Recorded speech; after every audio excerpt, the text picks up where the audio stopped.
এক ভিডিওতে এসএসসি অর্থনীতি সপ্তম অধ্যায়ের সকল ধরনের বোর্ড কোশ্চেন কভার করব আমরা। আমি যদি তোমাদেরকে দেখাই এই অধ্যায়ে আমাদের টোটাল এই কয়টা টপিক আছে এবং এই টপিকগুলো থেকে কিভাবে প্রশ্ন আসে, প্রথমে আমরা এই টপিকগুলো একটু ভালোভাবে বুঝবো, এক্সামে কিভাবে লিখতে হয় সেভাবে করে আমি তোমাদেরকে আলোচনা করে একদম ক্লিয়ারলি ধারণা দিয়ে দিব। এরপর তোমাদের বিগত বছরগুলোতে কেমন ক্যাটাগরির বোর্ড প্রশ্ন আসছে সেই সকল ক্যাটাগরির বোর্ড প্রশ্ন সলভ করব। সো প্রথমে আমি যদি দেখি, আমাদের এই অধ্যায়ে মূলত অর্থ সম্পর্কে জানতে বলছে। অর্থ কি, টাকা কিভাবে কাজ করে, কেমন ধরনের টাকা আছে, তারপর হলো তোমার কেন্দ্রীয় ব্যাংক কি, বাণিজ্যিক ব্যাংক কি, আরও কি কি বিশেষায়িত ব্যাংক আছে, নিকাশ ঘর কি, তারপর হলো আমাদের দেশের সরকারি ব্যাংকগুলো কি কি। মেন কথা, আমাদের দেশের অর্থ ব্যবস্থা সম্পর্কে যা যা তথ্য আছে এই সব কিছু প্রথমে আমরা জানবো, তারপরে আমরা বোর্ড কোশ্চেনগুলো সলভ করব। এই টপিকগুলো তুমি যদি আগে বুঝে ফেলো তাহলে তোমার জন্য বোর্ড কোশ্চেন সলভ করা ইজি হবে। এবং আমি কথা দিচ্ছি, আমি তোমাদেরকে যেই টপিকগুলো যেভাবে করে বোঝাবো এইভাবে করে যদি খাতায় লেখো তাহলে তুমি অনেক ভালো একটা মার্ক পাবা টেস্ট পরীক্ষায় এবং এসএসসিতে।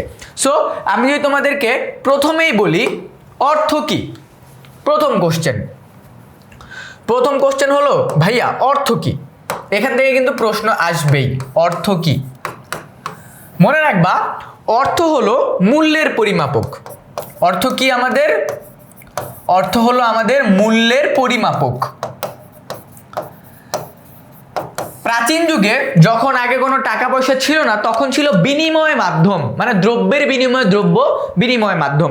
ফর এক্সাম্পল মনে করো আগেকার টাইমে কি হতো, মনে করো কারো কাছে এই স্লাইড চেঞ্জার আছে, কারো কাছে তোমার এই মাউস আছে।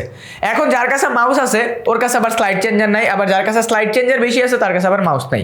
সো যার স্লাইড চেঞ্জার প্রয়োজন সে স্লাইড চেঞ্জার নিত, যার মাউস প্রয়োজন সে মাউস প্রয়োজন নিত। এই যে এইভাবে করে এক্সচেঞ্জ করতো, কারণ তখন তো টাকা পয়সা ছিল না, তখন তোমার একজনের কাছে বেশি দ্রব্য ছিল কোনো একটা দ্রব্য, আরেকজনের কাছে সেই দ্রব্যটা ছিল না, বাট তার কাছে আবার অন্য একটা দ্রব্য ছিল। সো এইভাবে করে এক্সচেঞ্জ চলতো তখন ধান গম ভুট্টা এগুলোর এক্সচেঞ্জ হতো। বাট ডে বাই ডে মানুষ যখন উন্নত হতে শুরু করলো, মানুষ যখন সভ্য হতে শুরু করলো, তখন তারা বুঝলো যে না, আমাদের এই ট্রানজ্যাকশনের জন্য আমাদের কি প্রয়োজন? অর্থ প্রয়োজন। এর অর্থ এর জন্য কি? মূল্যের পরিমাপক। আমরা যখনই কোনো অ্যামাউন্টে কিছু একটা কিনি ওটা একটা মূল্যের পরিমাপক হিসাবে কাজ করে।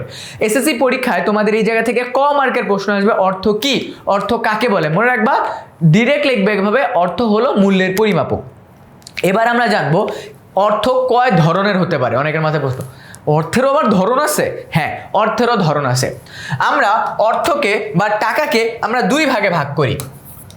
অর্থকে আমরা কয় ভাগে ভাগ করি? এখান থেকে আমাদের খ মার্কের প্রশ্ন আসবে, মাথায় রেখো। হ্যাঁ, অর্থকে আমরা দুই ভাগে ভাগ করি। একটা হলো ধাতব মুদ্রা, মনে রেখো। একটা কি? একটা হলো ধাতব মুদ্রা, আর একটা হলো আমার কাগজি নোট। কাগজি নোট। এখান থেকে এমসিকিউ আসবে, তোমাকে এমসিকিউতে বলবে নিচের কোনটি ধাতব মুদ্রা নয়, নিচের কোনটি কাগজি নোট নয়। আমি প্রথমে কনসেপ্টটা বোঝাই, তারপর উদাহরণ দিয়ে দিব তোমাদেরকে। ধাতব মুদ্রা মানে হলো কয়েন। ধাতব মুদ্রা মেইন কথা হলো কয়েন। এই কয়েনগুলো আমরা কেমন ক্যাটাগরির কয়েন পেয়ে থাকি? 50 পয়সা, তারপর হলো 1 টাকার কয়েন, 2 টাকার কয়েন, এরপর আমাদের কি আছে? 5 টাকার কয়েন। তার মানে এই যে এই অ্যামাউন্টগুলো 50 পয়সা, 1 টাকা, 2 টাকা, 5 টাকা, এগুলা যখন আমরা কয়েন নিয়ে রাখবো, মানে ধাতব মুদ্রা নিয়ে রাখবো, সেগুলোকে আমরা কি বলবো? সেগুলোকে আমরা বলবো ধাতব মুদ্রা। পরীক্ষার সময় প্রশ্ন আসবে 50 পয়সা কোন ধরনের অর্থ? তোমার অ্যান্সার হবে ধাতবী মুদ্রা। এমসিকিউ কিভাবে আসতে পারে বুঝে গেছো। এরপর আসতেছি কাগজি নোট, মানে যেই সব টাকা আমরা নোট ওয়াইজ ইউজ করতে পারি এবং যেগুলো আমাদের কি করে, যেগুলো আমাদের কেন্দ্রীয় ব্যাংক এটার প্রচলন করে। সো আমাদের নোটগুলো কি কি আছে? প্রথমে আমরা এটা কি মনে রাখবো, কেন্দ্রীয় ব্যাংক প্রচলন করে। এটা কেন্দ্রীয় ব্যাংক প্রচলন করে। সকল ধরনের নোট, মনে রেখো, সকল ধরনের নোট। 2 টাকার নোটও আছে, 5 টাকা, 10 টাকা, 20 টাকা, 50 টাকা, 100 টাকা, 200 টাকা, 500 টাকা, 1000 টাকা। এই নোটগুলোকে আমরা ডিরেক্ট বলবো কাগজি নোট। ক্লিয়ার? বুঝতে পারছো কোনটা ধাতবী মুদ্রা, কোনটা কাগজি নোট? পরীক্ষায় এই দুই জায়গা থেকে আসবে। অর্থ কি, অর্থের প্রকারভেদগুলো কি কি, এমসিকিউ আসতে পারে, সিকিউ আসতে পারে, খ মার্কের জন্য আসতে পারে, ক মার্কের জন্য আসতে পারে। ওকে, এবার আমরা জানবো অর্থের কার্যাবলী। এবার আমরা কি জানবো? অর্থের কার্যাবলী। মেইন কথা, আমরা টাকা দিয়ে কি কি কাজ করি, অর্থের কার্যাবলী। তার মানে টাকার কাজটা কি কি? টাকার তো অনেক ধরনের কাজ আছে, বাট আলটিমেটলি মানে তোমার অর্থনীতির পার্সপেক্টিভে টাকার কাজগুলো কি কি আমরা একটা একটা করে দেখব। প্রথমত, অর্থ হলো বিনিময়ের মাধ্যম হিসেবে কাজ করে। আমি সবগুলো একটু লেখাই দিই তোমাদেরকে। এখান থেকে খ মার্কের এবং গ মার্কের দুই জায়গায় আসতে পারে। বিনিময়ের মাধ্যম হিসেবে কাজ করে, বিনিময়ের মাধ্যম। অর্থ হলো বিনিময়ের মাধ্যম। এরপরে হলো তোমার মূল্যের পরিমাপক, যেটা আমরা প্রথমেই জানছি। অর্থ কি? অর্থ হলো মূল্যের পরিমাপক। অর্থ হলো মূল্যের পরিমাপক। 3 নাম্বার হলো আমাদের সঞ্চয়ের বাহন, সঞ্চয়ের বাহন হিসাবে কাজ করবে। আর 4 নাম্বারটা হলো আমাদের স্থগিত লেনদেনের মাধ্যম হিসেবে কাজ করবে, স্থগিত লেনদেনের মাধ্যম। সো এইগুলো হলো আমাদের অর্থের কার্যাবলী। এগুলো আমাদের কি? অর্থের কার্যাবলী। এবার যদি আমি তোমাদেরকে একটা একটা করে ক্লিয়ারলি বোঝাই, বিনিময়ের মাধ্যম, যখনই আমরা কোনো একটা কিছু কিনতে যাই আমাদেরকে টাকা দিতে হয়, অ্যান্ড এটা টাকার সবচেয়ে বড় গুণাবলী, বা এটা টাকার আলটিমেটলি সবচেয়ে বড় কাজ, যে টাকা দিয়ে আমরা যে কোনো কিছু কিনতে পারি। এটাই হলো বিনিময়ের মাধ্যম। মূল্যের পরিমাপক, আমরা যে কোনো কিছুকে মানে ক্যালকুলেট করি টাকা দ্বারা, যে কোনো কিছুকে, ইভেন একটা মানুষের স্ট্যান্ডার্ডকেও আমরা ক্যালকুলেট করি তার টাকার অ্যামাউন্ট দ্বারা। এরপরে আমাদের আছে কি? সঞ্চয়ের বাহন। আমরা টাকা পয়সাই দিই, টাকা পয়সাই আলটিমেটলি দিই, যেটা দিয়ে আমরা সঞ্চয় করি। অনেকে বলতে পারে ভাই আমরা অন্য কিছু দিয়েও তো সঞ্চয় করতে পারি, যেমন হলো গোল্ড। আরে গোল্ড বা তোমার কাছে যাই আছে, যে ভ্যালুয়েবল যেই প্রোডাক্টটাই আছে, ওইটাকে তুমি তো টাকায় কনভার্ট করে তারপর তো তোমার ওটাকে ইউজ করতে হবে, তাই না? সো এই সব কিছু হলো সঞ্চয়ের বাহন হিসাবে কাজ করবে। স্থগিত লেনদেনের মাধ্যম কি? স্থগিত লেনদেনের মাধ্যম হলো, মনে করো তুমি কোনো একটা জিনিস যেটা অনেক দিন ধরে ইউজ করে রেখে দিছো, ওই জিনিসটা থেকে কোনো আউটকাম আসতেছে না, বাট ওইটাকে তুমি যদি বিক্রি করো তাও তুমি ওখান থেকে কোনো মানে কোনো কোনো অ্যামাউন্টের টাকা পাবা, ওইটার ওজনের উপরে বা ওইটার ভ্যালুর উপরে। যেমন মনে করো অনেক দিন আগের পুরানো ট্রাক, ওইটা বিক্রি করলেও কি তোমার লোহা পাওয়া যাবে, লোহা বিক্রি করে আলটিমেটলি টাকা পাওয়া যাবে। সো এটা হলো আমাদের আলটিমেটলি অর্থের কার্যাবলী। এখান থেকে আমাদের খ মার্কের প্রশ্ন আসতে পারে, ঘ মার্কের জন্য আসতে পারে। তোমাকে উদ্দীপকে অর্থের যে কোনো একটা কাজ সম্পর্কে বলবে, গ নম্বরে বলবে যে উপরে অর্থের কাজের কোন বিষয়টি সম্পর্কে আলোচনা করা হয়েছে। এরপরে আমরা যাচ্ছি, এবার আমরা যাব ব্যাংকে। কোথায় যাব? ব্যাংক। মনে রাখবা এই ব্যাংক থেকে তোমরা 10 নম্বর কমন পাবা, শুধুমাত্র তোমরা যদি জাস্ট কেন্দ্রীয় ব্যাংক কি, বাণিজ্যিক ব্যাংক কি, কেন্দ্রীয় ব্যাংকের কাজ কি, বাণিজ্যিক ব্যাংকের কাজ কি, এইটা জাস্ট যদি কনফার্ম করো, এগুলো যদি ভালোভাবে পড়ো, এই চ্যাপ্টার থেকে একটা ফুল সৃজনশীল তুমি কভার পাবা, যেখান থেকে তোমাকে বলবে উদ্দীপকে আলোচনা করে দিবে। মনে করো ব্যাংকের কিছু কাজটা নিয়ে আলোচনা করবে, তোমাকে ফাইন্ড আউট করতে হবে এই কাজটা কি কেন্দ্রীয় ব্যাংকের কাজ নাকি বাণিজ্যিক ব্যাংকের কাজ। এটা থাকবে গ নম্বরের প্রশ্ন। ঘ নম্বরে তোমাকে বলবে যে উদ্দীপকে যে ব্যাংক সম্পর্কে আলোচনা করা হয়েছে তাকে কন্ট্রোল করে কোন ব্যাংক, তাকে নিয়ন্ত্রণ করে কে? কেন্দ্রীয় ব্যাংক, সেটা সম্পর্কে আলোচনা করো। তাই আলটিমেটলি আমাদের দুইটা ব্যাংক সম্পর্কে ভালোভাবে জানতে হবে। ফার্স্ট অফ অল আমাদের জানতে হবে ব্যাংক কি। মনে রাখবা ব্যাংক হলো একটি মুনাফাভোগী প্রতিষ্ঠান। ব্যাংক কি? ব্যাংক হলো একটা মুনাফাভোগী প্রতিষ্ঠান। কিভাবে ব্যাংক একটা মুনাফাভোগী প্রতিষ্ঠান? কারণ ব্যাংক কি করে, এক শ্রেণীর মানুষ থেকে ঋণ হিসাবে অর্থ আদায় করে, আমানত হিসাবে অর্থ আদায় করে, অন্য শ্রেণীর মানুষকে ঋণ হিসাবে অর্থ প্রদান করে। থিঙ্ক অ্যাবাউট ইট, রহিম আর করিম, রহিমের অনেক টাকা আছে, রহিম তার টাকাগুলো ব্যাংকে যে আমানত হিসাবে রাখতেছে, রহিমের টাকাটা ব্যাংক বিভিন্ন খাতা খাটাচ্ছে, বিভিন্ন জায়গায় বিনিয়োগ করতেছে এবং ব্যাংক ওখান থেকে আর্ন করতেছে। এই যে রহিমের অনেক টাকা, রহিম টাকা দিল, এবার করিম আসলো, করিম এসে ব্যাংকে বললো দেখেন আমি একটা ব্যবসা শুরু করতে চাই, আমার 10 লাখ টাকা ঋণ প্রয়োজন। সো এই যে করিমের 1 লাখ টাকা থেকে, রহিমের 1 লাখ টাকা থেকে করিমকে কি করলো? ঋণ প্রদান করলো, এবং করিম যখন টাকাটা ব্যাক দিবে তখন ব্যাংক একটা সুদ নিবে, একটা অ্যামাউন্ট, যে 10 লাখ টাকা তোমার মনে করো ঋণ হিসেবে তাকে দিছে, বলতে হবে ব্যাক করার টাইমে বলবে যে 10,10,000 টাকা দাও, এই এক্সট্রা 10,000 টাকা এটা হলো ব্যাংকের লাভ। অ্যান্ড এই দুইজনের টাকার মাধ্যমে ব্যাংক কি করে, মুনাফা ভোগ করে। তার মানে ব্যাংক মানে কি, যদি ব্যাংকের পরীক্ষা ব্যাংক ডেফিনেশন আসবেই, তোমাদের অর্থনীতিতে ব্যাংকের ডেফিনেশন আসবেই, এটা মানে বন্দুকের গুলি মিস হবে, এটা মিস হবে না।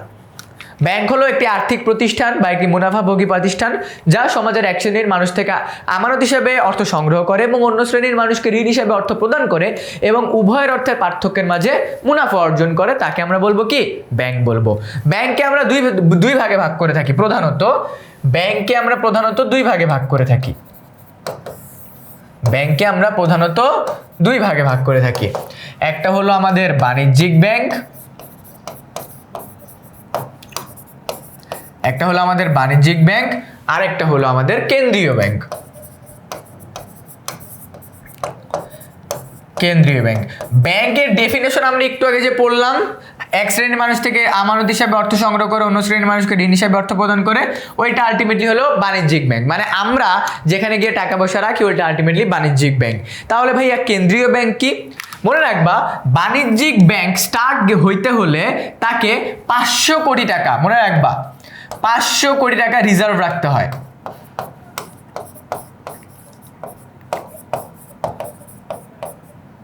500 কোটি টাকা রিজার্ভ দিতে হয় কার কাছে জানো? কেন্দ্রীয় ব্যাংকের কাছে। তুমি মনে করো একটা বাণিজ্যিক ব্যাংক শুরু করবা, তোমাকে প্রথমে 500 কোটি টাকা কেন্দ্রীয় ব্যাংকের কাছে দিতে হবে। এখন প্রশ্ন হলো, ভাই আমি ব্যাংক শুরু করতেছি, বাণিজ্যিক কেন্দ্রীয় ব্যাংকের কাছে আমি কেন টাকা রাখবো? মনে করো তোমার এই যে তুমি একটা ব্যাংক স্টার্ট করবা, ব্যাংক স্টার্ট করার পরে তোমার ব্যাংকে তো অনেক ধরনের মানুষ টাকা পয়সা রাখবে, তুমি অনেক টাকা পয়সার লেনদেন করবে। এখন বাই এনি চান্স মনে করো তোমার ব্যাংকটা পুড়ে গেল, তোমার ব্যাংকটা ডাকাতি হইলো, তুমি নিজে উদা হয়ে গেলা, তাহলে তোমার ব্যাংকের ভিতরে যেই জনগণ টাকা রাখছে তোমার উপরে ট্রাস্ট করে, তারা টাকা কিভাবে পাবে? সো তাদের আলটিমেটলি, বা তোমার যদি কখনো ইন ফিউচার টাকার প্রয়োজন হয়, এই 500 কোটি টাকা থেকে তোমাকে পরে কেন্দ্রীয় ব্যাংক হেল্প করবে। ইটস লাইক মনে করো বাসা ভাড়া নেওয়ার টাইমে অ্যাডভান্স টাকা দিতে হয় না, ইটস কাইন্ড অফ অ্যাডভান্স টাকা, বুঝতে পারছো? সেফটি। সো আর কেন্দ্রীয় ব্যাংক হলো সকল ধরনের ব্যাংক ব্যবস্থার নিয়ন্ত্রককে বলা হয় কেন্দ্রীয় ব্যাংক। তার মানে এই বাণিজ্যিক ব্যাংকের সকল কাজকর্ম নিয়ন্ত্রণ করে, সরকারের ব্যাংক হিসেবে কাজ করে হলো তোমার কেন্দ্রীয় ব্যাংক। সো আমরা আগে বাণিজ্যিক ব্যাংকের কাজগুলো দেখেছি, বাণিজ্যিক ব্যাংক আলটিমেটলি কি কাজ করে। বাণিজ্যিক ব্যাংকের কার্যাবলী, এখান থেকে ঘ নাম্বারের প্রশ্ন আসবে। বাণিজ্যিক ব্যাংকের কার্যাবলী, ওকে, বাণিজ্যিক ব্যাংকের কার্যাবলী। প্রথমত বাণিজ্যিক ব্যাংকের কাজ কি জানো? আমানত গ্রহণ করা। আমানত গ্রহণ করা। বাণিজ্যিক ব্যাংক তিন ভাবে আমানতটাকে গ্রহণ করতে পারে বা হয়ে থাকে। একটা হলো চলতি, একটা হলো সঞ্চয়ী, আর একটা হলো স্থায়ী। ব্যাংকে কেউ যদি অ্যাকাউন্ট খুলতে চায়, তাকে অ্যাকাউন্ট খুলতে হবে এই তিন ধরনের, এক ধরনের চলতি হিসাব, সঞ্চয় হিসাব, স্থায়ী হিসাব, বাকি ওগুলা বলতেছি। 2 নম্বর হলো তোমার, 2 নম্বর ব্যাংকের কাজ হলো ঋণ দান করে। বাণিজ্যিক ব্যাংক কি করে? ঋণ দান করে। তারপর হলো তোমার 3 নাম্বার আছে হলো আমাদের বিনিময়ের মাধ্যম হিসাবে কাজ করে।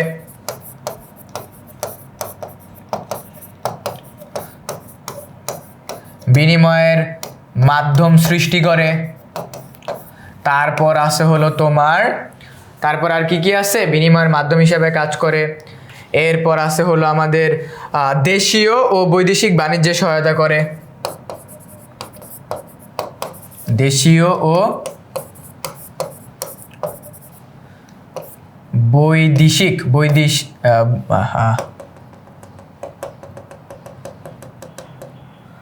এটা হবে হইল বৈদেশিক, হ্যাঁ, বৈদেশিক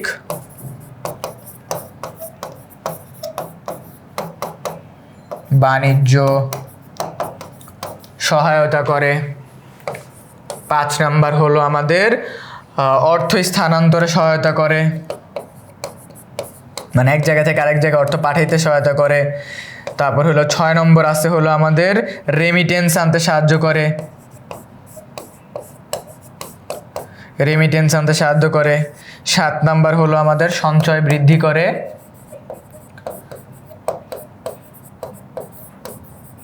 সঞ্চয় বৃদ্ধি করতে সাহায্য করে, এগুলোই। সো দেখো আমাদের অলমোস্ট 7টা আমরা কেন্দ্রীয় ব্যাংক বাণিজ্যিক ব্যাংকের কাজ পাইছি। কি কি আমি যদি একটা একটা করে তোমাদেরকে এক্সপ্লেন করি। আমানত গ্রহণ করে মানে কি, একটা শ্রেণীর মানুষ থেকে টাকা নেয়। এখন কেউ যদি ব্যাংকে টাকা রাখে, সে 3 ভাবে টাকা রাখতে পারে। এক হলো চলতি, তার মানে প্রতিদিন টাকা রাখতে পারবে, যে কোনো সময় টাকা উঠাইতে পারবে। মনে রাখবা চলতি হিসাব তারাই করে, এটা করে ব্যবসায়ীরা, কারণ ব্যবসায়ীদের প্রতিনিয়ত টাকা পয়সা লেনদেন করতে হয়। সঞ্চয় হিসাব হলো যারা একটা নির্দিষ্ট সময় পর্যন্ত টাকা সঞ্চয় করে পরে উঠায়। মনে করো 1 বছর, 2 বছর, 3 বছর, এটা হলো একটা নির্দিষ্ট টাকা পর্যন্ত তারা টাকা সঞ্চয় করে। এরপর হলো স্থায়ী হিসাব, এরা কি করে 20 বছর, 30 বছর, 40 বছর, 50 বছর পর্যন্ত বড় একটা অ্যামাউন্টের টাকা রেখে দেয়, এদেরকে সুদ প্রদান করা হয়। ব্যাংক কি করে, এদেরকে সুদ প্রদান করে, কারণ ব্যাংক আলটিমেটলি এদের টাকা ইউজ করে প্রফিট গেইন করে। এরপরে আমাদের আছে ঋণদান। প্রথমেই বলছি আমানত গ্রহণ করে, দ্বিতীয়ত কি করে, ঋণদান করে। অ্যান্ড ঋণদান কিসের বিনিময়ে করে, সুদের বিনিময়ে, সুদের বিনিময়ে, ঠিক আছে, সুদের বিনিময়ে কি করে, ঋণদান করে। এরপরে হলো বিনিময়ের মাধ্যম সৃষ্টি করে। তার মানে কি, বিনিময়ের মাধ্যম কিভাবে সৃষ্টি করে, কারণ কেন্দ্রীয় ব্যাংক বাণিজ্যিক ব্যাংক যখন ঋণ দিচ্ছে, তার মানে টাকা বাজারে ছাড়তেছে। এখন মানুষের হাতে যদি টাকা চলে আসে, তখনই তো মানুষ জিনিসপত্র কিনতে পারবে। তার মানে বিনিময়ের মাধ্যম বাণিজ্যিক ব্যাংক সৃষ্টি করতেছে। দেশীয় ও বৈদেশিক বাণিজ্যের সহায়তা করে। মনে রাখবা বাণিজ্যিক ব্যাংক এলসি ইস্যু করে, এলসি যেটাকে বলা হয় letter of credit, letter of credit বা প্রত্যয়নপত্র, বা কি প্রত্যয়নপত্র। এখন এটা কি, মনে করো তুমি বাংলাদেশে একটা বিজনেস করতেছো, একটা অর্ডার আসছে ফরেন কান্ট্রি থেকে, মনে করো ইউকে থেকে একটা অর্ডার আসছে। এখন ইউকে থেকে যে ব্যক্তি তোমাকে অর্ডার দিছে, তুমি তোমার প্রোডাক্টগুলো তাকে পাঠানোর পর ওই ব্যক্তি তোমাকে টাকা পাঠাবে নাকি পাঠাবে না, এর কোনো গ্যারান্টি আছে, গ্যারান্টি নেই। কিন্তু ব্যাংক তোমাকে সেই গ্যারান্টি দিবে যে হ্যাঁ, ব্যাংক কি করবে জানো, ব্যাংক তোমাকে আগে থেকে ওই অ্যামাউন্টটা প্রদান করে রাখবে যে ওকে ফাইন, ঠিক আছে, আমি তোমাকে টাকা দিয়ে রাখতেছি, ওই ব্যক্তি তোমাকে টাকা দিলে পরবর্তীতে তুমি আমাকে টাকা দিয়ে দিও। মানে কি একটা আস্থার জায়গা হিসাবে কেন্দ্রীয় বাণিজ্যিক ব্যাংক কাজ করে। এরপর হলো অর্থ স্থানান্তর। তুমি এক জায়গা থেকে আরেক জায়গায় টাকা পাঠাবা, পে অর্ডারের মাধ্যমে পাঠাবা, নাকি কোনো স্টেটমেন্টের মাধ্যমে পাঠাবা, নাকি ডিএইচএল এর মাধ্যমে পাঠাবা, এটা পুরো রেসপন্সিবিলিটি নেয় হলো বাণিজ্যিক ব্যাংক। এরপর হলো রেমিটেন্স। এই যে বাইরের দেশে যারা প্রবাসীরা আছে, তোমাদের অনেকের আব্বু আম্মু বাবারা বাইরের কান্ট্রিতে থাকে, তারা যে টাকা পাঠায়, টাকাটা কেন্দ্রীয় ব্যাংকে ঢুকে না, টাকাটা ঢুকে বাণিজ্যিক ব্যাংকের ভিতরে, অ্যান্ড দেন তোমাদের হাতে টাকা, বাসায় টাকাটা আসে। এরপর হলো সঞ্চয় বৃদ্ধি করে।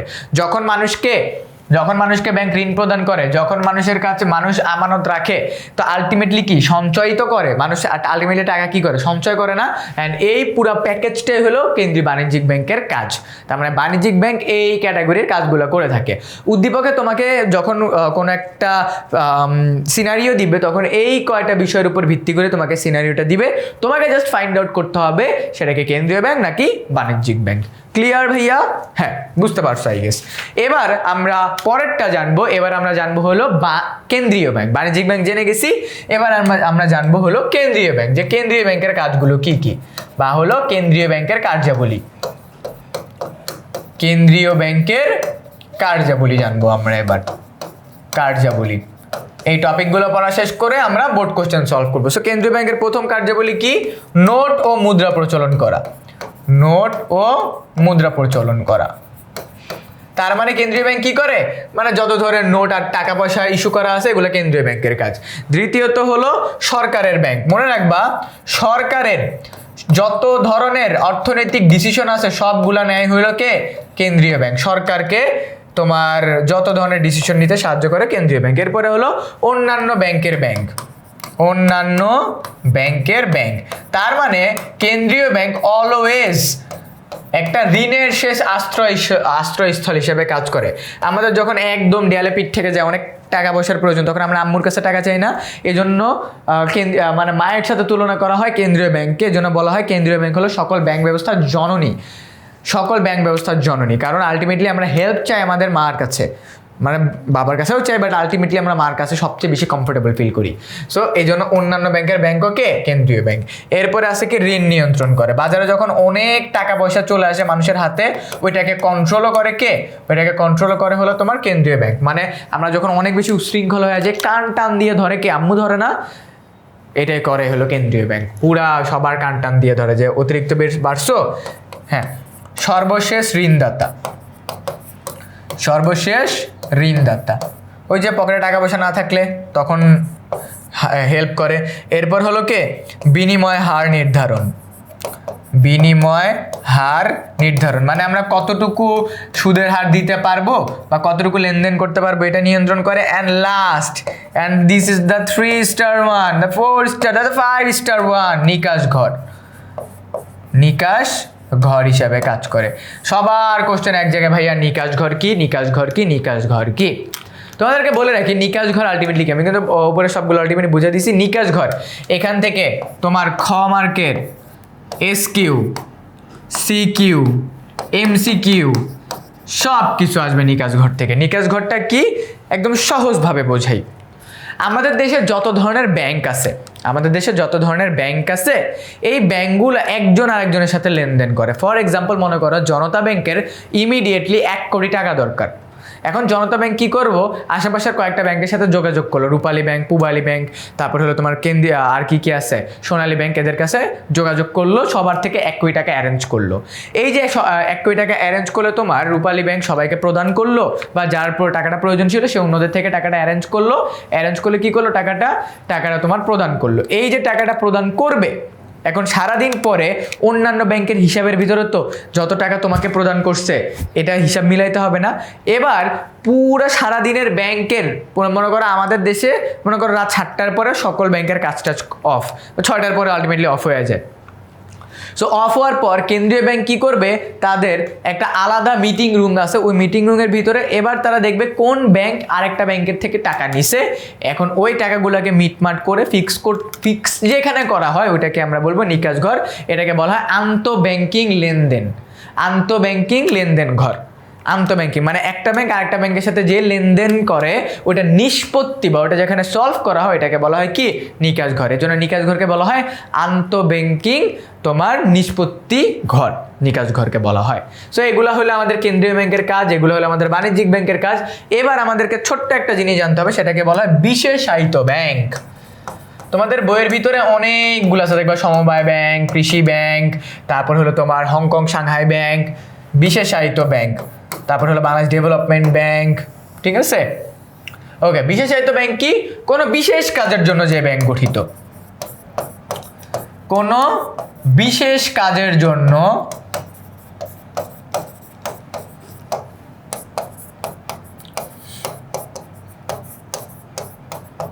যে ব্যাংক গঠিত হয়। যেমন কৃষি ব্যাংক কৃষকদের ঋণ দান করার জন্য গঠিত হয়। তারপর হলো তোমার কর্মসংস্থান ব্যাংক, ও হলো এমপ্লয়মেন্ট ক্রিয়েট করার জন্য গঠিত হয়। কৃষি ব্যাংক, কর্মসংস্থান ব্যাংক, তারপর হলো সমবায় ব্যাংক, ঠিক আছে, বিভিন্ন ধরনের মানে গরিব দুঃখীদেরকে হেল্প করার জন্য। মানে এই যে স্পেসিফিক নাম রিলেটেড যেসব ক্যাটাগরির ব্যাংক আছে এগুলোকে আমরা বলবো বিশেষায়িত ব্যাংক, কোনো বিশেষ কাজের জন্য যে ব্যাংক গঠিত হয়। এরপর আমাদেরকে জানতে হবে বাংলাদেশে সরকারি ব্যাংক কয়টা। সরকারি বাণিজ্যিক ব্যাংক কয়টা আছে, এটা আমাদের MCQতে বা খ মার্কেটে আসতে পারে। সরকারি বাণিজ্যিক ব্যাংক, এটা মাথায় রেখো সবাই, সরকারি বাণিজ্যিক ব্যাংক মনে রাখবা, এটা হচ্ছে 6টা।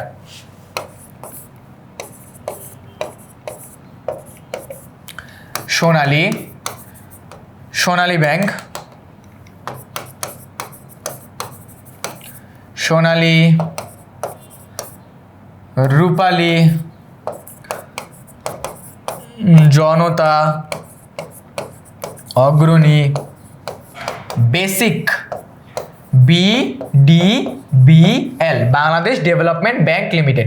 এই 6টা ব্যাংক হলো সরকারি বাণিজ্যিক ব্যাংক। এই 6টা ব্যাংক কি, সরকারি বাণিজ্যিক ব্যাংক। সো আমি যদি আরেকবার একটু সামারি করি, আমরা বাংলাদেশের সরকারি বাণিজ্যিক ব্যাংকগুলো জানলাম, বিশেষায়িত ব্যাংক কি জানলাম, কেন্দ্রীয় ব্যাংকের কাজ জানলাম, বাণিজ্যিক ব্যাংকের কাজ জানলাম, তারপর হলো ব্যাংক কি এটা জানলাম, তারপর হলো তোমার ব্যাংক কি এটা জানলাম, তারপর হলো অর্থের কাজ কি এটা জানলাম, অর্থ কয় ধরনের সেটা জানলাম, এবং জানলাম অর্থ। দেখো আমাদের কিন্তু সপ্তম অধ্যায়ের অর্থনীতির সপ্তম অধ্যায়ের যা যা টপিক ছিল আমি কিন্তু একদম প্রপারলি সূক্ষ্মভাবে ব্রেকডাউন করে দিয়েছি তোমাদেরকে। এবার আমি তোমাদেরকে দেখাবো বোর্ড পরীক্ষায় কেমন ক্যাটাগরির প্রশ্ন আসে। দেখবা যা পড়াইছি ভাইয়া এর ভিতর থেকে সব আসতেছে। প্রথম বোর্ড কোশ্চেনটা, এটা হলো ঢাকা বোর্ড 2024 সালে আসছে। সমবায় ব্যাংক কাকে বলে, এটা একটু আগে পড়লাম। তারপর হলো ব্যাংক কেন বিনিময়ের সহজ মাধ্যম, কেন। এক্স প্রতিষ্ঠানটির কাজ কি, এক্স প্রতিষ্ঠানটি জনগণকে ঋণ প্রদান করে না। দেখো জনগণকে ঋণ প্রদান করে না কে, কেন্দ্রীয় ব্যাংক ঋণ প্রদান করে না। আর্থিক প্রতিষ্ঠানের পরামর্শদাতা হিসেবে কাজ করে কে, কেন্দ্রীয় ব্যাংক।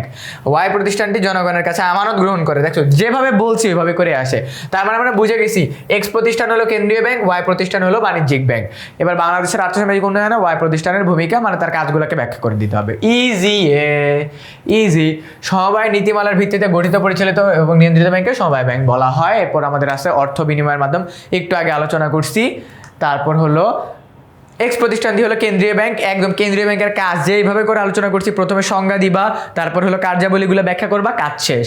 এরপরে আছে আমাদের কি ঘ নম্বরের ক্ষেত্রে আমাদের আছে, দেখো হ্যাঁ ঘ নম্বরেরটা ক্ষেত্রে আমাদের আছে বাণিজ্যিক ব্যাংক। সেম ভাবে বাণিজ্যিক ব্যাংক কি সেটা লিখবা, বাণিজ্যিক ব্যাংক কয়েকটা বাণিজ্যিক ব্যাংকের নাম লিখবা, বাণিজ্যিক ব্যাংকের কাজগুলো লিখবা, তারপরে বাণিজ্যিক ব্যাংক কিভাবে দেশের আর্থসামাজিক উন্নয়নে হেল্প করে সেটা কমপ্লিট করবা। দেখো যা পড়াই সেটা থেকে হুবহু এ ক্যাটাগরির প্রশ্ন আছে। আরো দেখি চলো। এবার হলো আমাদের ময়মনসিংহ বোর্ড 2024, ধাতব মুদ্রা কাকে বলে, তারপর হলো অর্থকে মূল্যের পরিমাপ, ধাতব মুদ্রা কাকে বলে একটু আগে বলছি, যেগুলো আমাদের কয়েন। তারপর হলো মুদ্রাকে মূল্যের পরিমাপক বলা হয় কেন, এটাও আলোচনা করছি। ফারহানা প্রতিষ্ঠানের ধরন কি, তারপর হলো ফারহা এবং আর্থিক প্রতিষ্ঠান মতো ফারহা এবং সামিহা দুই বান্ধবী, তারা দুটি ভিন্ন আর্থিক প্রতিষ্ঠানে কাজ করে। ফারিহা প্রতিষ্ঠানটি দেশের প্রত্যেক ব্যাংক ব্যবস্থা, মুদ্রা ব্যবস্থার অভিভাবক মানে কে, অভিভাবক। তার মানে ফারিহা যেখানে কাজ করে সেটা হলো কেন্দ্রীয় ব্যাংক, আর সামিহা যেখানে কাজ করে ওটা হলো আমাদের কি বাণিজ্যিক ব্যাংক। দেখো এই চ্যাপ্টার থেকে কেন্দ্রীয় ব্যাংক, বাণিজ্যিক ব্যাংক এগুলো থেকেই প্রশ্ন আসে জাস্ট। ধাতব মুদ্রা কি, ধাতব খণ্ড দ্বারা মানে কি ওই যে আমাদের মেটাল দ্বারা তৈরি হয় যে এইসব মুদ্রা, সেটাকে আমরা এখানে কি করব, আমরা এখানে 50 পয়সা, ঠিক আছে 50 পয়সা, 1 টাকা 2 টাকা 5 টাকার কয়েন, ঠিক আছে কয়েন এভাবে লিখে দিব। ওকে, উদাহরণ দিয়ে লিখে দিব। এরপর আমাদের আছে কি অর্থকে মূল্যর পরিমাপক বলা হয় কেন, আমি একটা ক্লাসের স্টার্টিং থেকেই বললাম বা পুরো জিনিসটা আলোচনা করলাম এটার উপরে ডিপেন্ড করে। এই যে দেখো ফারিহা যে ব্যাংকে কাজ করে সেটা কে, সেটা হলো কেন্দ্রীয় ব্যাংক, যেটা অলরেডি আলোচনা করছি। একটা জিনিসই ঘুরায় পেঁচায় বারবার আসবে।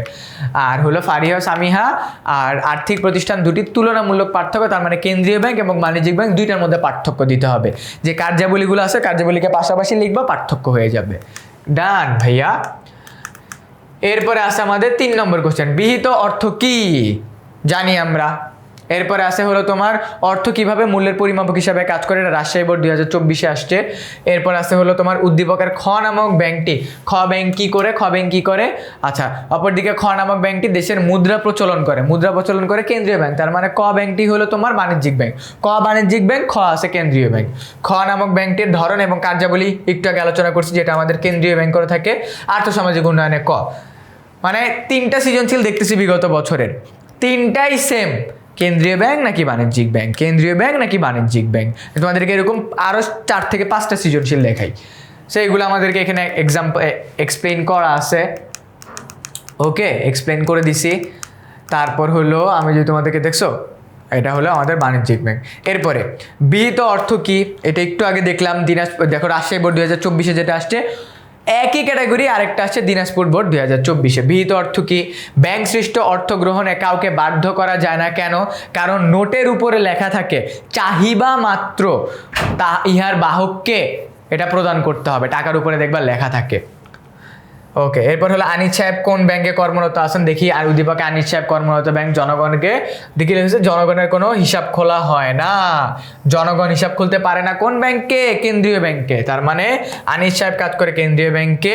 এবং বেকারত্ব নিরসনে উদ্দীপকের 2 এবং উল্লেখিত 4 ব্যাংকটি কি উল্লেখিত, ওকে আসিফ সাহেব একটা আনিস সাহেব একটা আসিফ সাহেব কাজ করে না, আচ্ছা ফাইন, এটা হলো আমাদের বাণিজ্যিক ব্যাংক। ওকে, সো একটা হলো কেন্দ্রীয় ব্যাংক, একটা হলো বাণিজ্যিক ব্যাংক। দেখো বিহিত অর্থ কি, সরকারি আইন দ্বারা যে অর্থ প্রচলিত হয় তাকে আমরা কি বলবো, তাকে আমরা বলবো বিহিত মুদ্রা। ব্যাংক সৃষ্ট অর্থ গ্রহণে কাউকে বাধ্য করা যায় না, কারণ আইনগতভাবে বৈধতা না থাকার কারণে, আইনগত বৈধতা নাই। এরপরে যে সেম কথা, কেন্দ্রীয় ব্যাংক কি, কেন্দ্রীয় ব্যাংকের কাজ কি, বাণিজ্যিক ব্যাংক কি, বাণিজ্যিক ব্যাংকের কাজ কি। ওকে, ডান। এরপরের প্রশ্ন সিকিউ 5 নম্বর, কাগজি মুদ্রা কাকে বলে? কাগজের নোটগুলা। তারপর হলো নিকাশ ঘর বলতে কি বোঝায়? আন্তঃব্যাংকিং লেনদেনের নিষ্পত্তি করাকে নিকাশ ঘর বলা হয়।